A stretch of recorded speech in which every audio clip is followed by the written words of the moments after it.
sur moi de dire il faut que l'histoire de la chasse cesse d'être racontée par le seul chasseur, parce que j'ai commencé un magazine il y a 29 ans aujourd'hui, l'histoire, Archives d'Afrique, qui est né dans des circonstances assez singulières.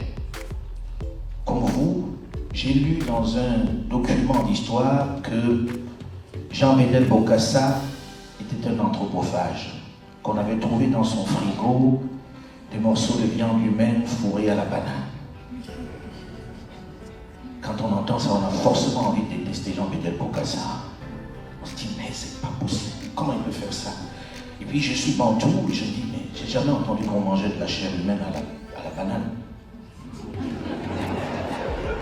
Il y a un truc qui doit quand même, qui a dû m'échapper. Et dans ce journal, qui est un journal qui est un grand magazine français, qu'il a publié, avec la photo de Bokassa en couverture, je suis allé voir ceux qui avaient fait ce reportage. Personne n'a pu me présenter le monsieur qui avait écrit ce papier qui disait qu'on mangeait de la chair humaine fourrée à la banane. Et je suis allé à Bangui, j'avais la chance d'aller à Bangui, donc c'est pas un voyage extraordinaire, je vous l'accorde.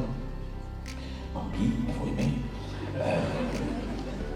Et pendant 2 semaines, j'ai cherché qui était le cuisinier de Bokassa qui avait donné l'interview. Je voulais voir ce phénomène qui faisait de la chair humaine fourrée à la banane. Et au bout de 2 semaines, j'ai pu rencontrer le cuisinier de Bokassa. Et quand je lui ai dit le nom du journal, je ne vais pas être attaqué en justice. Mais bon, cette fois de quel journal je parle, il m'a dit je ne fais pas de sport. Parce que le journal porte le nom Match aussi. Et je lui ai dit non, il ne s'agit pas de sport. Comment vous faisiez la chair humaine fourrée à la banane? Et le vieux s'est mis à pleurer en disant c'est de la sorcellerie ou quoi? J'ai dit mais vous avez dit ça dans un journal, je lui ai présenté le journal. Il m'a dit j'ai jamais parlé à un journal, je ne suis pas célèbre pour parler à un journal, etc. etc. Je suis retourné à Paris pour chercher le journaliste qui avait signé cette merveilleuse enquête, parce que c'était écrit enquête.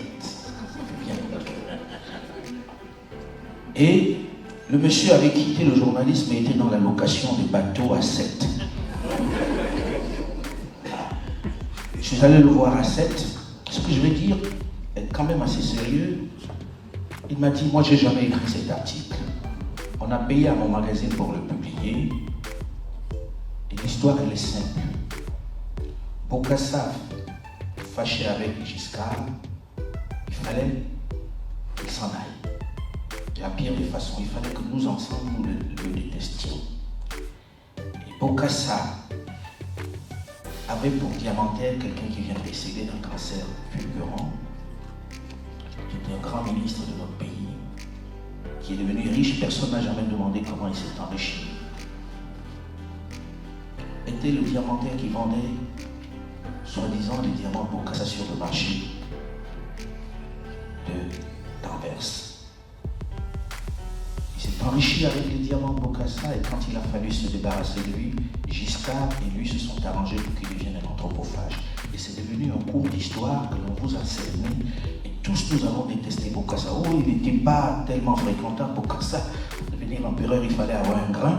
Mais nous l'avons détesté avec la plus grande force. Et des histoires comme celle-là, on nous en a raconté tellement, tellement, et nous les avons tous gommées. Et c'est ce qui nous a fabriqué notre mental. Et à chaque fois où on dit corrompu, dès qu'on dit ça d'un chef d'État africain, allez, on est tous debout contre lui, tous vont debout contre lui. Jamais on a dit, mais pour qu'il y ait un corrompu, il faut qu'il y ait un corrupteur.